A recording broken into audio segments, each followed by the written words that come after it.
শীতের আমেজ আর স্নিগ্ধতার মাঝে বন্দরনগরী চট্টগ্রামের ডিসি পার্কে আবারও বসছে রঙের মেলা। চারদিকে ছড়িয়ে পড়ছে ফুলের সুবাস।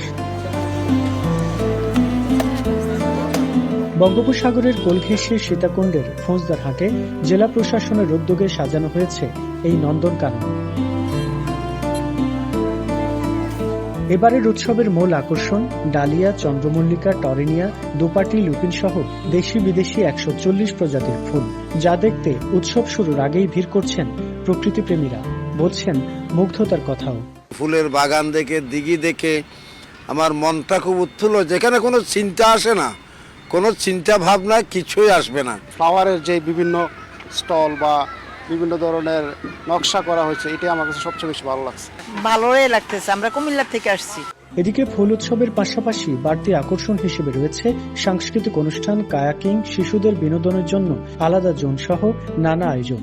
এটা অনেক সুন্দর জায়গা, মানে মন ভালো থাকবে। এটা আনন্দদায়ক একটা জায়গা যেখানে আমরা শিশুরা মানে আমাদের মনটা আনন্দ উচ্ছ্বল থাকবে। এটা আমার কল্পনা থেকে এটা অনেক সুন্দর। এমনি স্কুলে কি বলতে দোলনাগুলো চড়তে এরকম ভালো লাগে না, কিন্তু এখানে অনেক ভালো লাগছে। খুব সুন্দর একটা জায়গা। এখানে আসলে মন প্রাণ সব কিছু, পাখির কিচিমিচির কোলাহল দেখলে খুব ভালো লাগে। জেলা প্রশাসনের এই উদ্যোগে বদলে গেছে পুরো এলাকার চিত্র। উৎসবকে ঘিরে নিরাপত্তা আর সাজসজ্জায় কোনো কমতি রাখেনি কর্তৃপক্ষ। প্রতিদিন প্রায় 30-40 হাজার লোকের সমাগম ঘটে।